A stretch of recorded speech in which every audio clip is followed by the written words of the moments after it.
ಎಲ್ರಿಗೂ ನಮಸ್ಕಾರ ಸ್ನೇಹಿತರೆ. ಎಲ್ಲೋ ಒಂದು ಕಡೆ SLC ಪರೀಕ್ಷೆ ಏನು ಸ್ಟಾರ್ಟ್ ಆಗಿದೆ. ಮಕ್ಕಳುಗಳಲ್ಲಿ ಎಲ್ಲೋ ಒಂದು ಕಡೆ ತಲೆಯಲ್ಲಿ ಬಿಸಿ, ಇವತ್ತು ಪರೀಕ್ಷೆ ಏನಾಗುತ್ತೆ ಅಂತ. ಹಾಗೆಯೇ ಕನ್ನಡ ಒಂದು ಭಾಷೆಯಲ್ಲೂ ಸಹ ಇವತ್ತು ಅನ್ಯಾಯ ಆಗ್ತಿದೆ. ಹೊರನಾಡಿನಿಂದ ಬಂದಂಥ ಅನ್ಯ ಭಾಷಿಕರು ಇವತ್ತು ಹಿಂದಿ ವಾಲಗಳು ಇವತ್ತು ಕನ್ನಡದ ಒಂದು ಬ್ಯಾಂಕ್ಗಳಾಗಲಿ, ಯಾವುದೇ ಒಂದು ಉದ್ಯೋಗಗಳಾಗಲಿ, ಯಾವುದೇ ಒಂದು ಸ್ಪರ್ಧಾತ್ಮಕ ಪರೀಕ್ಷೆಗಳು ಹಿಂದಿ ಏರಿಕೆಗಳನ್ನ ಮಾಡ್ತಿದ್ದಾರೆ. ಇವತ್ತು SLC ಮಕ್ಕಳುಗಳು ಹಿಂದಿಗಳನ್ನ ಬರೀತಿದ್ದಾರೆ. ಹಿಂದಿಗಳನ್ನ ಇವತ್ತು ಲಕ್ಷಾಂತರ ಜನ ಹಿಂದಿ ಬರೆಯುವಂಥ ನಮ್ಮ ಮಕ್ಕಳುಗಳು ಇದನ್ನು ಹೊರಗಡೆ ಹಬ್ಬಿದ್ರೆ, ಯಾರು ಪರೀಕ್ಷೆಗೆ ಕೂತ್ಕೋದೇ ಇದ್ದರೆ, ಯಾರೂ ಸಹ ಪರೀಕ್ಷೆನ ತಗೋದೇ ಇದ್ದರೆ ನಮ್ಮ ರಾಜ್ಯ ಸರ್ಕಾರ ಎಚ್ಚೆತ್ತುಕೊಳ್ಳುತ್ತೆ ಮತ್ತು ಕೇಂದ್ರ ಸರ್ಕಾರ ಎಚ್ಚೆತ್ತುಕೊಳ್ಳುತ್ತೆ. ಎಲ್ಲೋ ಒಂದು ಕಡೆ ಕನ್ನಡ ಒಂದು ವಿರೋಧ ಮಾಡುವಂಥ ಹಿಂದಿ ವಾಲಗಳಕ್ಕೆ ಧಿಕ್ಕಾರ ಮಾಡಿ ನಮ್ಮ ಒಂದು ಹೋರಾಟಕ್ಕೆ ಜಯವಾಗುತ್ತೆ.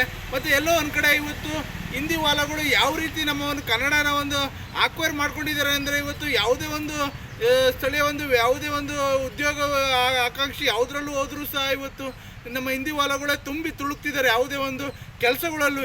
ಆದರೆ ನಮ್ಮ ಭಾಷಿಕರು ಇವತ್ತು ಕನ್ನಡದವರು ಇವತ್ತು ಇಲ್ದಿರುವಂಥ ಪರಿಸ್ಥಿತಿ ತುಂಬ ದುರ್ದೈವವಾಗಿದೆ. ಎಷ್ಟೋ ಹೋರಾಟಗಾರರು, ವಾಟಾಳ್ ನಾಗರಾಜ್ ಆಗಲಿ, ರೂಪೇಶ್ ರಾಜಣ್ಣನವರಾಗಲಿ, ಕನ್ನಡ ರಕ್ಷಣಾ ವೇದಿಕೆ ನಾರಾಯಣಗೌಡ ಆಗಲಿ, ಪ್ರವೀಣ್ ಶೆಟ್ಟಿಗಳಾಗಲಿ, ಎಷ್ಟೋ ಜನ ಹೋರಾಟಗಾರರು ಸಹ ಕನ್ನಡದ ಒಂದು ನಾಡು ನುಡಿ ಸಂಸ್ಕೃತಿ ಮತ್ತು ನೆಲಜಲಕ್ಕೋಸ್ಕರ ಹೋರಾಟ ಮಾಡಿದ್ರು ಸಹ ಇವತ್ತು ನಮ್ಮ ಸ್ಪರ್ಧಾತ್ಮಕ ಪರೀಕ್ಷೆಗಳಲ್ಲಿ ಹಿಂದಿ ಏರಿಕೆಗಳಿಂದ ನಮಗೆ ಅನ್ಯಾಯ ಆಗ್ತಿದೆ ಕನ್ನಡಿಗರಿಗೆ. ಇವತ್ತು ಹೋರಾಟಗಳು ಚುರುಕಾಗ್ತಿದೆ. ನಮ್ಮ ಹೋರಾಟಗಾರರು, ಕನ್ನಡ ಪರ ಹೋರಾಟಗಾರರು ಮಾಡುವಂಥದ್ದು.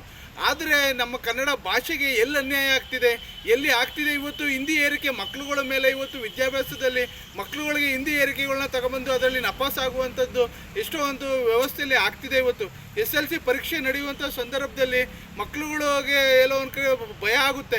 ಹಿಂದಿ ಹೆಂಗೆ ಬರೀದೋ ಏನು ಕತೆನೋ, ನಮ್ಗೆ ಬರಲ್ಲ, ಫೇಲ್ ಆಗ್ಬಿಡ್ತೀವಿ, ಇನ್ನೊಂದಾಗ್ಬಿಡುತ್ತೆ. ಇವತ್ತು ರಾಷ್ಟ್ರೀಯ ಭಾಷೆ ಅಂತ ಹೇಳ್ಕೊಂಡು ಹಿಂದಿ ಏರಿಕೆ ಮಾಡಿಕೊಂಡು ಇವತ್ತು ನಮ್ಮ ರಾಜ್ಯದಲ್ಲಿ ಈ ಥರ ದಬ್ಬಾಳಿಕೆ ಮಾಡ್ತಿರೋದು. ಆದರೆ ಹೊರ ರಾಜ್ಯಗಳಲ್ಲಿ ಈ ಥರ ಏರಿಕೆಗಳಿಲ್ಲ.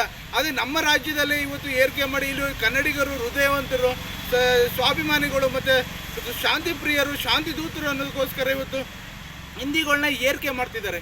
ಇವತ್ತು SLC ಪರೀಕ್ಷೆಯಲ್ಲಿ ನನ್ನ ಮಕ್ಕಳುಗಳನ್ನ ಇಡೀ ರಾಜ್ಯದ 700 ಕೋಟಿ ತಂದೆ ತಾಯಿಗಳ ಮಕ್ಕಳುಗಳಿಗೆ, ತಮ್ಮ ಮಕ್ಕಳುಗಳಿಗೆ ಈ SLC ಪರೀಕ್ಷೆ ಮೇಲೆ ಎಲ್ಲರೂ ವರ್ಧಪಿಸಿ ಮತ್ತು ಎಲ್ಲರೂ ಇದಕ್ಕೆ ಧಿಕ್ಕಾರ ಮಾಡಿ, ಎಲ್ಲರೂ ಈ ಪರೀಕ್ಷೆಗಳು ಯಾರು ಕುಳಿತುಕೋಬೇಡಿ, ಇದನ್ನು ಒದ್ದೋಡಿಸಿ ಅವತ್ತು ನಮ್ಮ ಕೇಂದ್ರ ಸರ್ಕಾರಕ್ಕೆ, ರಾಜ್ಯ ಸರ್ಕಾರಕ್ಕೆ ಮನವರಿಕೆ ಆಗುತ್ತೆ. ಇವತ್ತು ಮಕ್ಕಳುಗಳಿಗೆ ಏರಿಕೆ ಮಾಡಿ ಇವತ್ತು ಮಕ್ಕಳ ಭವಿಷ್ಯ ಮೇಲೆ ಆಟಾಡ್ತಾ ಇರುವಂಥ ನಮ್ಮ ರಾಜ್ಯ ಸರ್ಕಾರ ಆಗಲಿ, ಕೇಂದ್ರ ಸರ್ಕಾರಕ್ಕೆ ನಾನು ಅದು ಧಿಕ್ಕಾರ. ಇವತ್ತು ಹೋರಾಟಗಳು ಚುರುಕಾಗ್ತದೆ. ಇವತ್ತು ಒಂದು ಕಡೆ ರಾಜ್ಯದಲ್ಲಿ ಎಷ್ಟೆಷ್ಟು ಸಮಸ್ಯೆಗಳಿದೆ, ಅದ್ರ ಬಗ್ಗೆ ಹೋರಾಟಗಳಿಲ್ಲ. ಇವತ್ತು ಹಿಂದಿ ವಾಲಗಳ ಆಳ್ವಿಕೆಗಳಿಂದ ನಮ್ಮ ರಾಜ್ಯಗಳಲ್ಲಿ ಬಂದು ಭದ್ರ ಬುನಾದಿ ಹಾಕೊಂಡು ನಮ್ಮಗಳು ಕನ್ನಡಿಗರ ಮೇಲೆ ಇವತ್ತು ಈ ಒಂದು ನದಿ ಆಗಲಿ, ಯಾವುದೇ ಒಂದು ಭಾಷೆ ಆಗಲಿ, ಯಾವುದೇ ಒಂದು ಧರ್ಮ ಆಗಲಿ, ಇವತ್ತು ಎಲ್ಲ ಅನ್ಯ ಭಾಷಿಕರು ಬಂದು ಇವತ್ತು ಕನ್ನಡದ ಮೇಲೆ ದಬ್ಬಾಳಿಕೆಯನ್ನು ಮಾಡುವಂಥ ಪರಿಸ್ಥಿತಿ ಇವತ್ತು ಸೃಷ್ಟಿಯಾಗಿದೆ.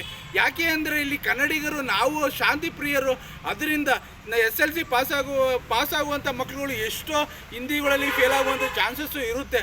ಆದ್ದರಿಂದ ಮಕ್ಕಳುಗಳಿಗೆ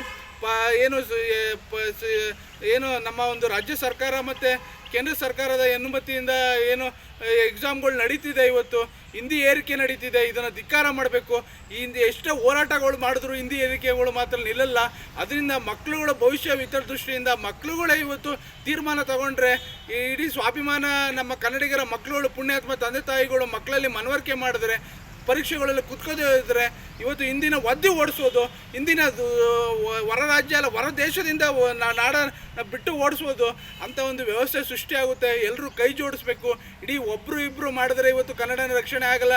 ಇಡೀ ರಾಜ್ಯದ 700 ಕೋಟಿ ಜನತೆ ಇವತ್ತು ಶಕ್ತಿ ತುಂಬಬೇಕು, ಇವತ್ತು ಕನ್ನಡವನ್ನು ರಕ್ಷಣೆ ಮಾಡಬೇಕು ಅಂತ ಹೇಳಿದ್ರೆ ಇವತ್ತು ಹೋರಾಟಗಳು ಒಂದು ರೀತಿ ನಡೀತಾನೆ ಇರುತ್ತೆ.